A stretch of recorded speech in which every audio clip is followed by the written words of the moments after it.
What's up, movie fans? Movie friend? What the heck are you doing here? Trying to do the Mission Impossible, Mission Impossible, rope scene from the first movie. Looked a lot easier when Tom Cruise did it. Yeah, I don't think you're supposed to cable into people's houses, but hey, that's actually really convenient because today I want to talk about the Mission Impossible movies. Great timing on my part. So, yeah, we'll just hold off on you going to the hospital for your probably broken leg. Broken rib. Yeah, but Yeah. Your mission, if you choose to accept it, is to talk about all 7 Mission Impossible movies before going. Hey, wait, is to the the phone gonna hospital. blow up in 5 seconds? Get I just had Movie Friend in another video talking about Invincible Season Which 2. I think we filmed only, an hour ago? Yeah. An hour ago. So, If you haven't seen that video, you should totally check it Please, out. But please watch anyway, today we're talking about very different. a very different thing that Movie Friend also recommended to me, Because and he doesn't I watch watched. anything else. He doesn't watch anything without the word Disney in it. That's So. not true, but Okay, anyway, yeah. no. He recommended the Mission Impossible movies to me a few months ago, and I have been looking for movie franchises to rank on my channel, so I was like, what the heck, He's sure. very desperate. Please Please send him all the views you can. I watched all 7 Mission Impossible movies, and today we're going to be ranking and reviewing all 7 of them from worst to best, like I always do. Yeah. This is another situation where we have ever so slightly different rankings. Yeah. There aren't any, major differences, but there are a few things we have switched around. Yeah. But our last place is the same, so we're just gonna get into it, starting with number 7, Mission Impossible 2. Okay, Wow. so I think it's kind of funny, because this entire franchise, for the most part, is on, a similar wavelength of quality. Yeah. My number 6 placement is still, overall, a pretty good movie, It's a good in my movie. opinion. I think it is. Mission Impossible 2 is easily the worst film in this franchise, and that's because tonally it just does not match the rest of the franchise at all. Yeah, these movies, I don't want to say they take themselves extremely seriously.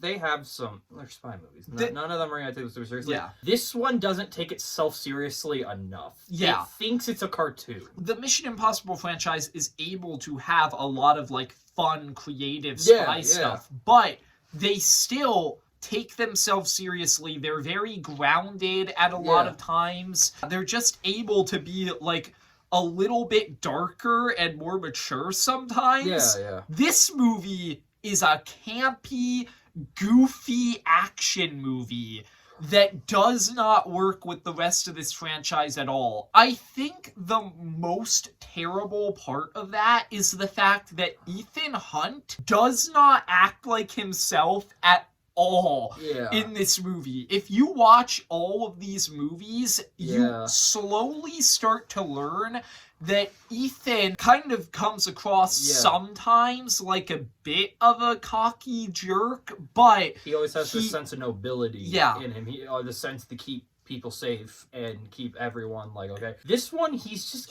explicit here. He's kind of a dick. Yeah, he's just a cocky jerk. There's nothing likable there's about no him sense at of all. nobility in this one, and it's all the only sense of nobility is to get this. First 2 movies have it. Very forgettable love interest. Yes. I don't remember her name, but yeah, she's not good. There are some times in this movie where, and I've only ever seen one movie in this franchise, so correct me if I'm wrong here, but he kind of comes across a little bit like James Bond rather than Ethan Hunt. Way more flirtatious in this one than he ever... Because, Ethan Hunt as a character, I don't want to say... He's not, James Bond levels of getting women. Yeah, no. Most of the women in all the movies are just friends. He gets 3 women in this entire franchise. and 2 of them are in the first 2 movies. Yeah. The Yeah. other one he sticks with throughout the rest Yeah. of the franchise, Basically, and we'll throughout get the to her. Yeah. Yeah, this is just easily the worst movie in the franchise. I will say the one thing that I can give it is that it does have some fun action sequences. Yeah, the motorcycle chase at the end Yeah. was pretty good. But, the like- beginning rock climbing, which Yeah. I'm shocked they let him do that, as allegedly he was not on a harness and he just was free flowing on a giant. I don't know. It's Tom. Yeah. He's actually insane. That's fair. The villain sucks in this one too. And even one other thing, even though the action in the movie is really good, Yeah. it takes way too long for the Yeah. movie to get going. And I would say that even when it gets going, it doesn't get interesting Yeah. until Ethan's girlfriend in this movie gets Yeah. poisoned. And then suddenly you're like, oh, wow, stuff's Yeah. actually happening now. Another thing I do want to talk about for each movie is it's the dynamic between the teams and Ethan is big, awful in this one. The only person people care about on this specific team is Ethan and Luther. Yeah. Because Luther comes Obviously. back. The other two are the love interest and the Australian sniper guy are completely forgettable. Yeah. No, Nobody cares about Nobody them. cares for them. They don't matter. Number 6 for both of us again. Yeah. This is another one that we have a similar opinion on. Mission Mission Impossible Impossible 1. 1. Yeah, just the first Uh, movie. It's not bad by It's- any means. The gap between this and MI2 is astronomical. Yes. It's light years ahead. Mission Impossible 1 is not a bad movie by any means. I actually enjoyed this movie a lot. Yeah, so there's 2 things that I really like about Mission Impossible 1. One of them is the fact that this movie is incredibly subversive. Yeah. You never know where it's going. Yeah. It's constantly switching things up, especially in the first 30 minutes. Yeah, for sure. In the Yeah. first 30 minutes, Ethan Hunt isn't actually the main character. Yes. It's Jim Phelps, the And- director of the team. And also, Ethan has like an entire team with Yeah, him yeah. that he's working with. And And 30 minutes spoilers, in, they all die in actually really sad ways. I Yes. think what happens? One of them gets stabbed. one of them gets like crushed by an elevator. Oh yeah, one of them gets blown up. Yeah, it's like a terrible Yeah. sequence, but it establishes the movie as kind of this revenge thriller Yeah. for the rest of it. Mhm. And even as you get into that, you have more twists and turns throughout. It's just Yeah. a very subversive movie. This and Dead Reckoning, I'd say, are the most suspenseful. That's the ones- other thing I was gonna say. This movie is incredibly tense. There are so many different moments in the movie where you're just on the edge of your seat, Yeah, especially wondering what's gonna happen. Where I broke my ribs. The laser The- scene. Yeah, the cable scene Yeah. where he's like going into It still hurts. It still hurts. Yeah, and then also like the sequence with the helicopter Oh, and that the scene tunnel is at the end. extremely tense. Yes. One thing, though, again, another problem.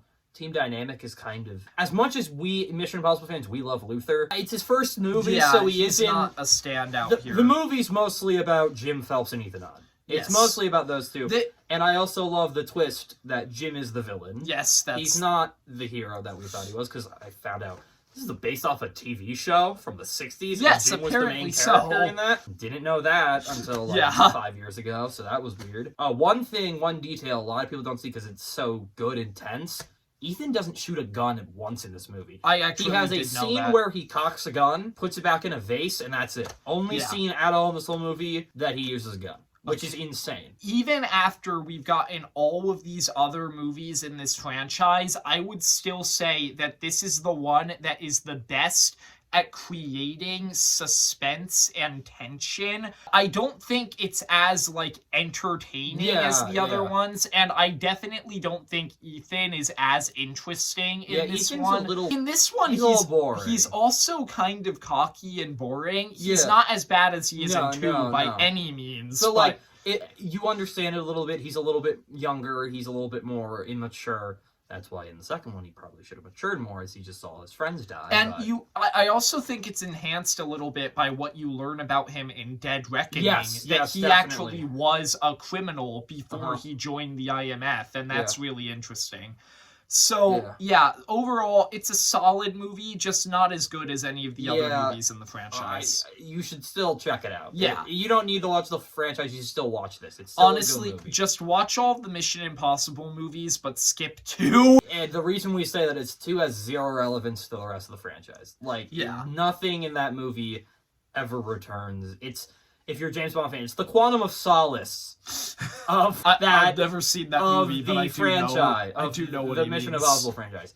It has zero connection to the rest of the movies, and yeah, is never brought up again. Number 5, this is where things start to get different. So I'm gonna let him go first. I have Mission Impossible 3, the original trilogy, all near the bottom. And I am going to spoil it. Mission Impossible 3 is my number 4. Okay. So it's not that far off, so let's just both talk about it right here. This one is also a leap. Not as bad as MI2, but it's better a lot than Mission Impossible 1. Out of the original trilogy, it's the most personal. When it comes to Ethan's story. His wife gets kidnapped. He is vengeful in this movie. If you want to see an angry Ethan Hunt, this is the movie.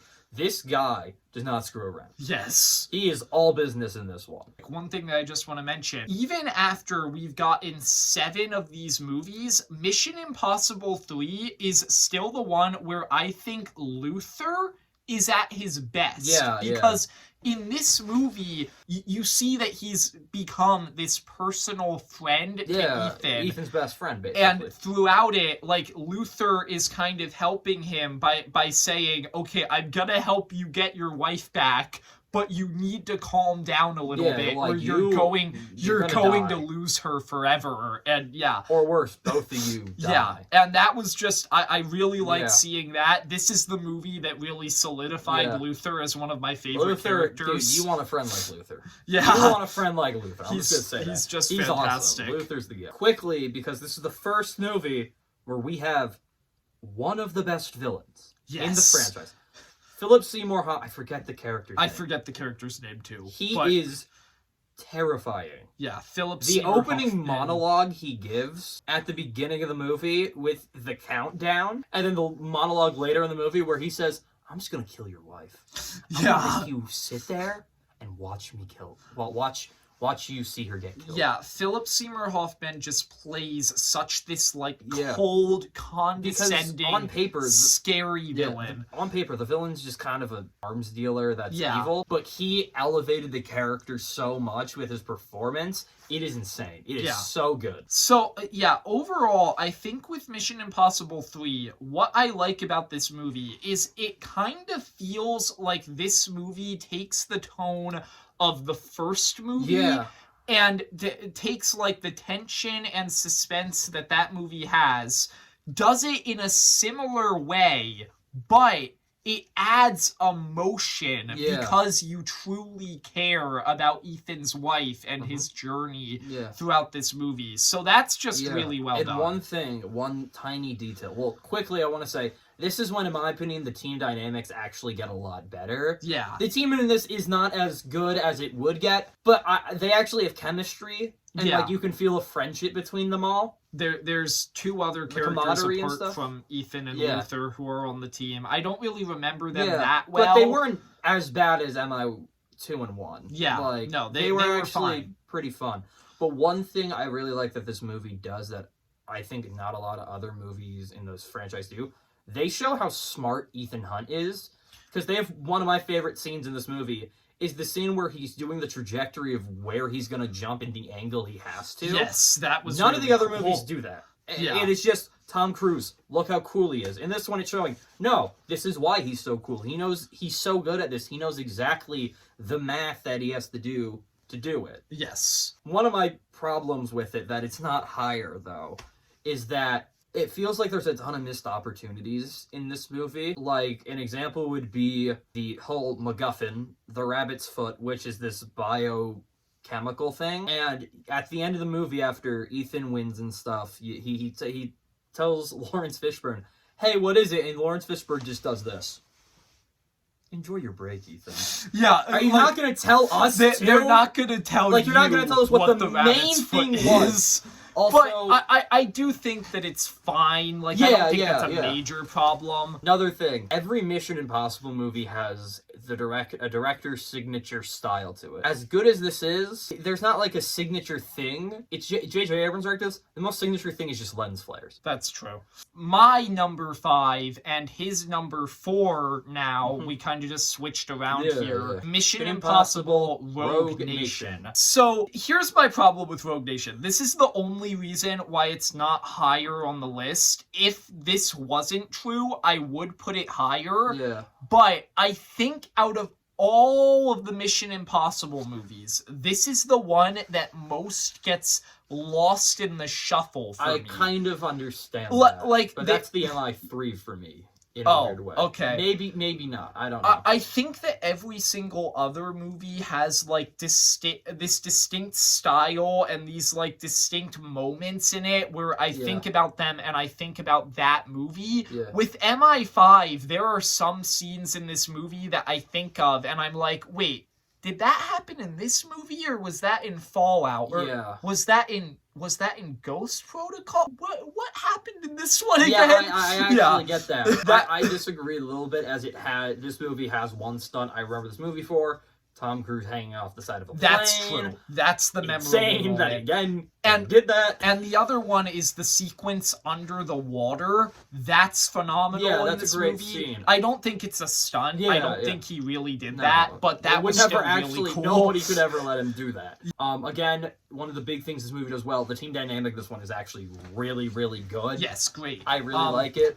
And part of the reason for that is because if you look at Rogue Nation, this is the one that has all of the best characters in the franchise in it. Because you have Ethan, and then you also have Benji, Luther, and Ilsa, all of whom, after their first appearances, became mainstays. Yeah. And then you also have Jeremy Renner's character, Brant, thrown in there, who I actually really like him. He's fine. He doesn't appear in a lot of these movies. You also, but this is the still, first one with cool. Alec Baldwin. He's not in Alec Baldwin is in this movie for a little bit. He doesn't last very long in this franchise. Yeah, but I actually cool. don't hate his character. I think his character actually is kind of cool. One other thing that I will say about this movie, and this is kind of one thing where it kind of frustrates me that I don't like this movie more. Yeah. I think the basic premise of this movie for is sure. the best one in the franchise. Ethan's all alone because the IMF has been shut down.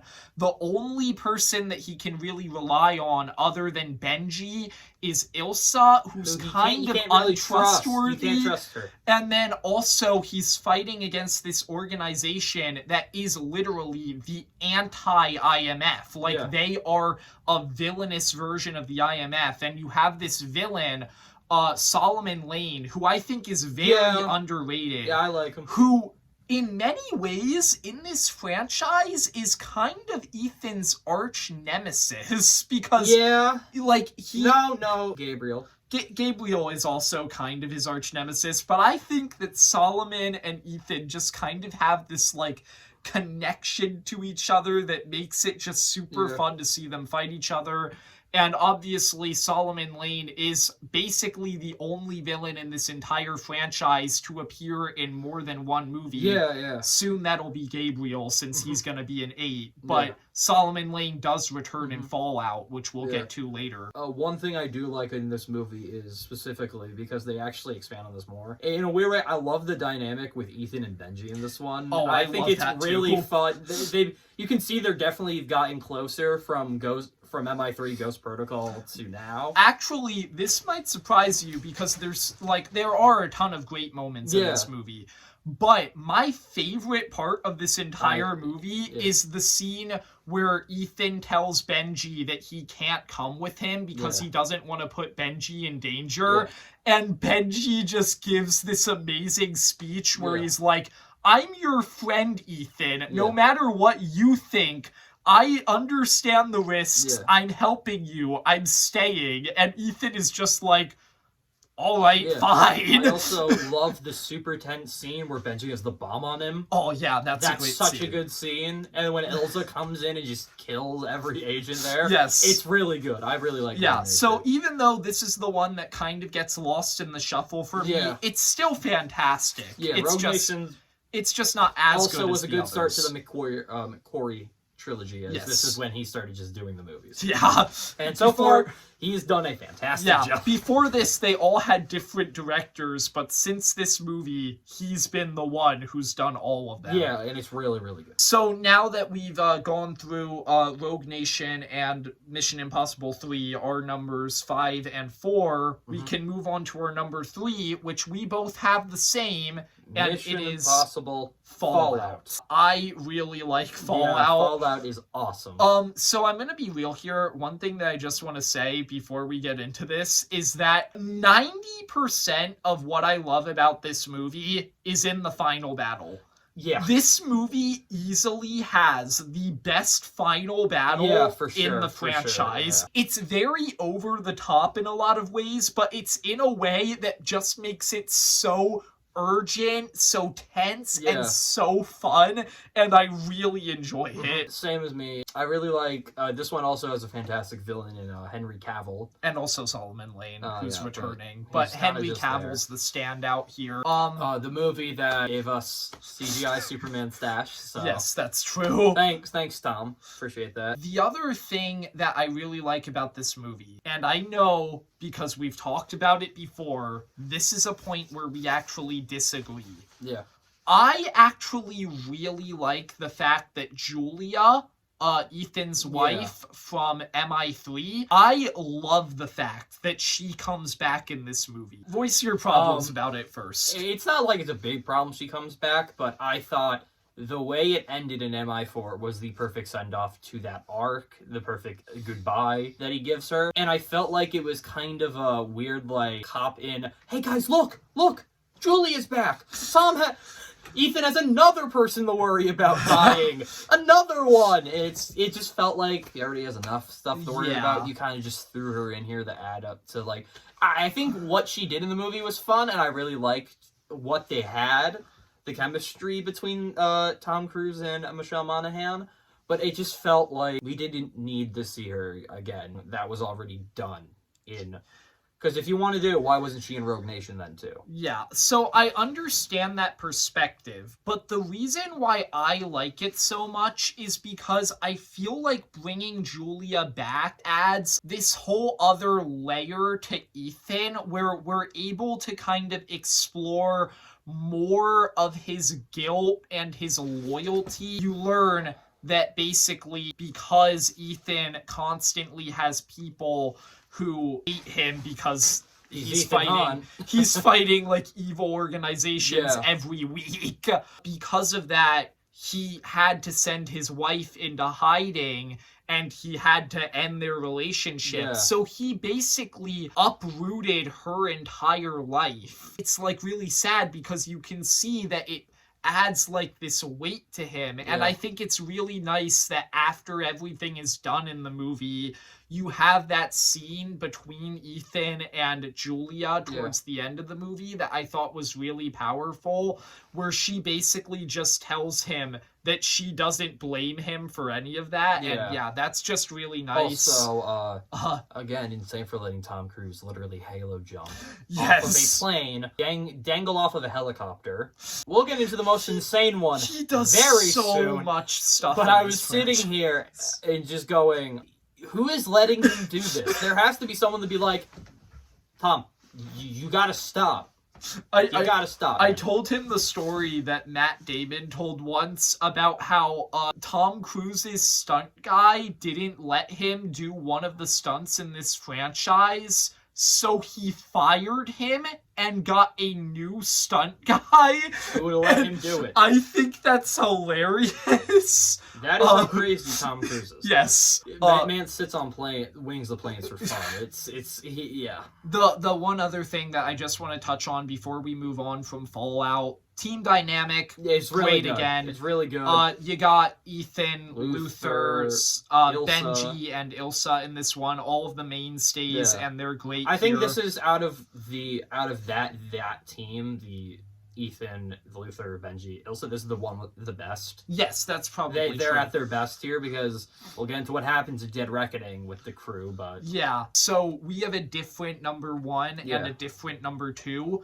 I think I want to talk about my number 2 yeah, first, yeah, though. go ahead. Yeah, we can do So yeah, that's your number 1. that. So you say it. Mission Impossible, Ghost Protocol. Yeah, I really like Ghost Protocol, but he loves this I love movie, Ghost so I'm Protocol. gonna let him talk a little bit about it. First of all, it's directed by the GOAT, Brad Bird. Yes. Yet again, continuing why he's great at making movies. I think this movie is the perfect Mission Impossible movie. It takes itself seriously enough, but it doesn't take itself too seriously to where it feels indifferent. It has the best stunts in the franchise. I think we can all agree the Burj Khalifa. Yeah, I understand why the guy who got fired wanted to be like, hey, Tom, probably not climb the tallest building, the Burj Khalifa, it's insane. The villain does suck, I'll say that. That's the Villain one is problem awful. with the movie. I think the team dynamic is amazing in this movie, even if our King Luther isn't in it. Yes. Jeremy Renner and Paula Patton, I don't remember her character's name. I sorry. actually do know what it is. I'm pretty sure from what I remember, I think it was Jane. Even though she never returns, I love the whole team's dynamic. One thing that I want to add to that, I love the fact that all of them have an arc in this movie. Yeah. Like, so even Jane, she has like this whole arc where at the beginning of the movie, her boyfriend gets killed. Yeah. And she kind of has to hold back from killing like the one lady villain who who did it. Mhm. And then you also have Brant's dynamic with Ethan, their arc together about how Brant thinks that he let Julia die and all of that stuff. Mhm. Like, yeah, there's just like this great dynamic between all of them. Yeah. The stakes in this one are actually pretty high because it's a nuke. It is the first and only movie to have Ethan Hunt finally say, mission accomplished. I loved that Brad Bird added that in because it just makes so much sense for him to say that. Because again, he's a little cocky. Yeah. He still has that cockiness. You think he'd do that. The final fight, even though the character is boring, it being in a giant garage yeah. is really cool. I love how in this fight you actually see Ethan get really hurt. Yes. Like he breaks a leg, I think, and he's Yeah. crawling throughout half the fight. It's really intense. Just a fun movie. You have fun watching it, and it's so good. The other thing that I'll say, I agree with him. The Burj Khalifa is easily the best stunt in this franchise. It is so tense and so cool. But another thing that I think is interesting about this movie is that that's not even the only really cool creative sequence that's in Yeah. it. There's also just a whole bunch of other very creative segments where like you have the sequence where they're trying to do the two meetings at once to convince the two people that they're meeting with each other. Yeah, another thing I like in it though is because of the fact that the IMF is basically closed right now. Yeah. That their technology does not work well. Yes. Like the scene where he gets the mission, he goes, "This thing would self-destruct in 5 seconds."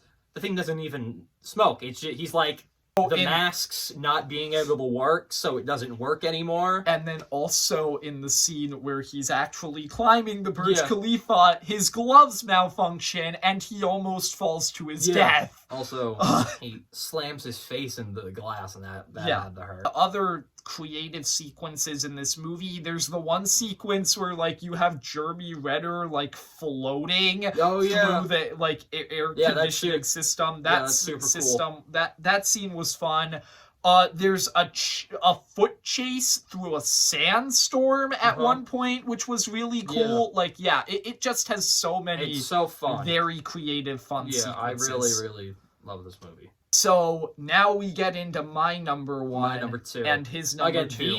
The number 1 and 2 for these could swap. These are both fantastic movies, just incredibly good. The only reason that I suggested talking about this one second was simply because it's the one that just came out. Yeah, it came out But almost last year. I Almost a year. think that Mission Impossible Dead Reckoning is the best movie in this franchise. Almost the best. So close. I think part of the reason for that for me is because this movie just takes every single element that I love about this franchise and kind of mixes it together. Yeah. Yeah, it has tension and urgency from Mission Impossible 1 and 3. It has fun stunt sequences from Ghost Protocol. It has a fun team dynamic since the team is the same one From from Fallout and Rogue Nation. It has great character development for Ethan. And Grace, the new addition. Yes. Haley Atwell. It just has so many things that I love about this franchise all mixed together into one. And that's why I love it so much. One thing I really like about this movie is I don't think these movies are scary by any means. They're intense and stuff. This one has this weird sinister undertone to it. You feel like for almost half the movie they are fighting a failing mission. Yes. They are literally just fighting themselves and basically just trying to survive half this movie. The one a scene that genuinely, creeped me out, and you talked to me about this, was the scene where the big villain the entity, hacks the comms and makes Ethan, get into a trap, and then he's like, it doesn't matter. And the entity says to Ethan Hunt in Benji's voice, it doesn't matter. You are not going to make it out of here. Yes. All your friends will die. And the entity is this super creepy, scary villain throughout it, but you also have a more traditional villain with Gabriel. Who I actually think is Ethan's rival. Yeah, in a way. Because he actually does have a personal connection to Gabriel. Which we don't fully understand the nature of yet. From what I understand, they're going to go more into that in 8. Yeah. But it's still fascinating that that's there. Yeah. Another big thing I like about it is, so far, it is the only movie to harken back to the first one. Oh, yeah, that's true. It's the only one that's really talked about the first movie. The whole final fight is literally just the train fight in the first, almost the whole entire thing with a deal happening. And I love how you find out the twist at the movie is that the US government is involved with getting this basically this AI thing to make the US become a giant superpower. I love the fact that they brought back the one. He's not a villain, but he's an antagonist from the first movie. Yeah. This is actually something from Fallout that I didn't even mention, but she's in this movie too. Vanessa Kirby's character, they actually mention she has connections to Max from the first movie. Oh, yeah. I mentioned briefly Ethan's character development in this movie, but I wanted to go into that a little bit more. The whole, iconic line from the franchise is your mission if you choose to accept it. And this movie actually goes into the nature of that line more than it ever has in any other movie. It explores the fact that yes, this is a choice. At some point, all of these people were given the choice to leave their lives behind and join the IMF. And they all did because they truly believe in this cause. And not only do you learn that information about Ethan, but that also allows this whole plot line to be in the movie where he actually inspires somebody else, Grace, to make that choice. And that's just really interesting. Yeah, I wanted to get quickly into my problems with it, because I think we should. As good as it is in this movie, and I think it's good, the team dynamic, to me, was kind of lackluster. It was really good in the first opening, in the airport scene, with the urgency in it, with Benji having to just solve the fake decoder, Luther having to talk between them, and Ethan running. I thought that was fantastic. But after that, it kind of feels a little boring, and a certain character, I'll get into spoilers here, Ilsa dies midway into the movie. And I'm sorry, I didn't feel anything, as she was barely in it. She barely did anything. And you think for a character as important as her, who's been in 3 movies at this point, and kind of is the love interest for Ethan, kind of. You kind of see sort that. of. She doesn't do anything, and I'm kind of sitting there, I'm like, oh, well, that sucks. She's dead. I felt like, I don't know what it was about it, but I actually felt like I felt it a lot more for some reason. Yeah. But still, And I like Elsa. I admit- think she's a great character. Yeah, obviously. But it kind of just feels like, oh, Grace is now the new Elsa then. They're just replacing her. One fact I actually saw that I didn't even feel because the movie was so fast. The opening title doesn't come until like 30 minutes into the movie. Yes, that is So true. you don't even feel it.